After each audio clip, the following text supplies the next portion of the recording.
Female Nazi guards faced retribution as severe as the atrocities they had once overseen. These women, once key cogs in the machinery of the Holocaust's most notorious death camps like Auschwitz and Ravensbrück, were rounded up and held accountable in a series of rough, swiftly executed trials. Their executions, often carried out in the same places where their crimes were committed, served not just as a grim echo of their mercilessness, but a stark reminder of the brutal efficiency with which justice can be rendered in the wake of war's horrors. When we think about the horrors and crimes of war, we almost always picture male soldiers looting and pillaging, brutalizing women, or killing surrendered soldiers or innocent civilians.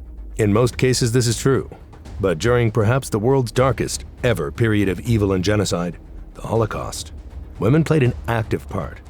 There were many rules governing and limiting the actions of women in Nazi Germany, but this did not stop many from becoming zealous converts to Nazi ideology and participating in the regime's crimes. Many of these women worked in concentration camps where they were allowed to indulge in their most sadistic fantasies, beating, humiliating, and psychologically torturing their female prisoners. Following the Allied victory in 1945, a process began to identify, locate, arrest, and try all those responsible, both men and women. The worst offenders were sentenced to death by hanging. During the post-war trials, all the Allied nations used hanging as their method of execution. Many soldiers requested death by firing squad, a soldier's death, but these were always refused. While everyone was enraged at the crimes committed, and many wished for brutal revenge, the executions were clinical and methodical. This was both to maintain the dignity of the Allied forces, to see they were not stooping to the levels of the Nazis, and also to ensure the speed of the process, as there were thousands of people awaiting trial. The most famous of all post-war trials were the Nuremberg trials, in which the most infamous members of the Nazi regime were tried, such as Foreign Minister Joachim von Ribbentrop, head of the Luftwaffe Hermann Göring, and Nazi propagandist Julius Streicher. Only one female defendant at Nuremberg, Hertha Oberhauser, received only a short prison sentence. For female war criminals, the most notorious were tried at the Ravensbrück, Belsen, and Auschwitz trials, where 41 female criminals were tried for their activities within the concentration camp system. The Belsen trial. Irma Grese was one of the most notorious female guards at Nazi concentration camps during World War II. Known as the hyena of Auschwitz, Grese's brutal and sadistic behavior made her a symbol of the horrific cruelty inflicted by the Nazis on millions of innocent people. Born on October 7, 1923, Grese came from a troubled family background, with her mother committing suicide when Irma was just 13 years old. She aspired to be a nurse, but was rejected, leading to her joining the women's arm of the SS in 1942 at the age of 19.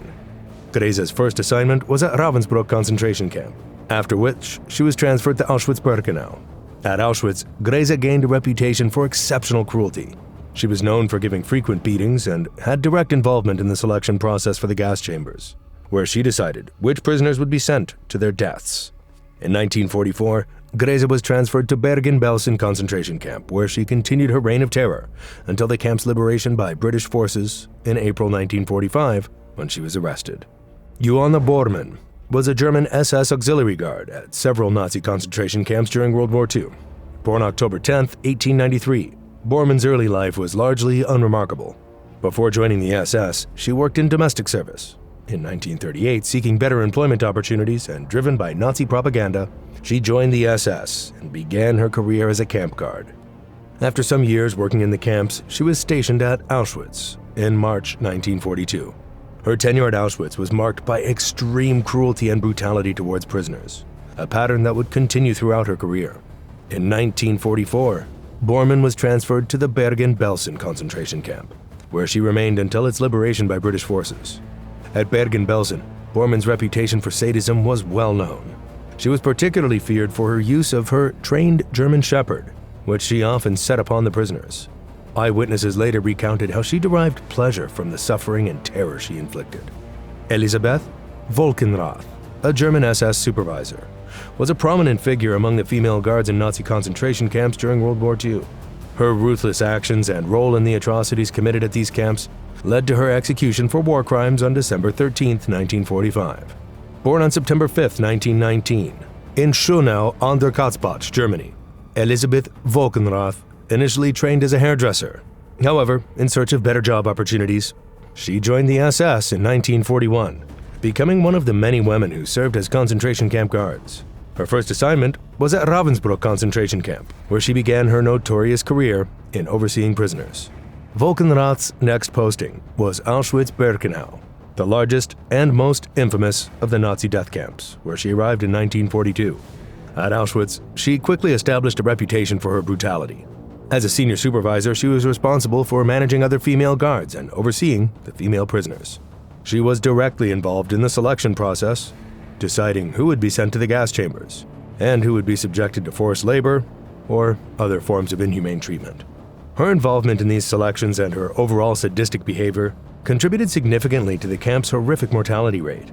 She was transferred to Belsen in 1944, where she served for the remainder of the war. Born on March 26, 1905, in Berlin, Germany, Hertha Ehlert initially worked as a housekeeper before joining the SS in November 1939. Seeking stable employment, she found herself a role in the oppressive machinery of the Nazi concentration camp system. Her first assignment was at Ravensbrück, a concentration camp primarily for women, where she quickly demonstrated her ability to enforce the harsh regulations imposed on prisoners. Ehlert was later transferred to Auschwitz and eventually to Bergen-Belsen, where she served until the camp's liberation by British forces in April 1945. During her tenure at these camps, Ehlert was known for her strict enforcement of camp rules and participation in the systematic cruelty inflicted on prisoners. Though not as notoriously sadistic as some of her colleagues, her complicity in the brutal regime was undeniable.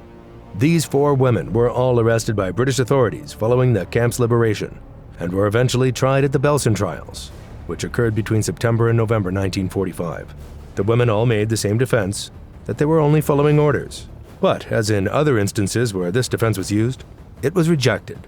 Eyewitnesses and camp prisoners testified to the women's cruelty and their direct roles in the selection of prisoners for the gas chambers, along with extreme physical and psychological abuse. Ehlert was deemed to have been the least severe and was sentenced to 20 years in prison, while the other 3 were executed by hanging by English hangman Albert Pierpoint, who was responsible for hanging 200 war criminals after the war. Ravensbrück. Born on March 16, 1920, in Forsteri-Dusterlake, Germany, Dorothea Binz joined the SS at a young age.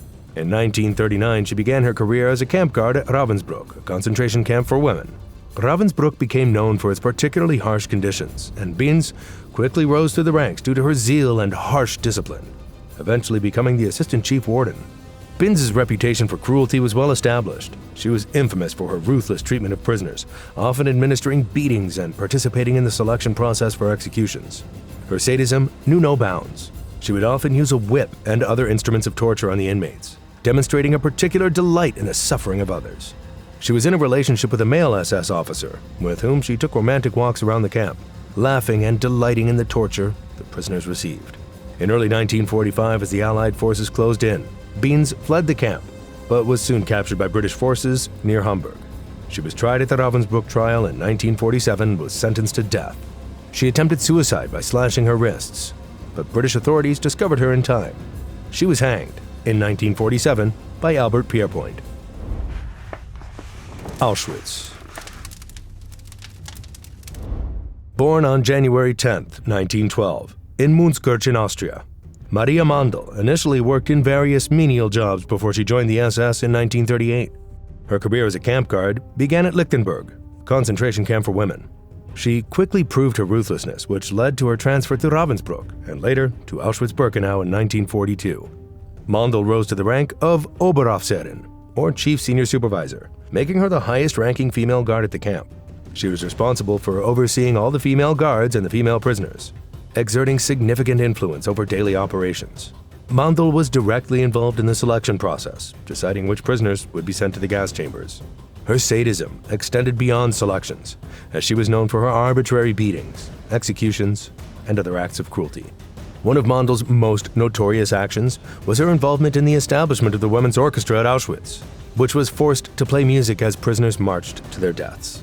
This macabre exploitation illustrated her complete lack of empathy and the total dehumanization of the camp's prisoners. Mandl's trial took place in November 1947 in Krakow, Poland, as part of the Auschwitz trials. The court heard harrowing testimonies from survivors detailing her brutal treatment of prisoners.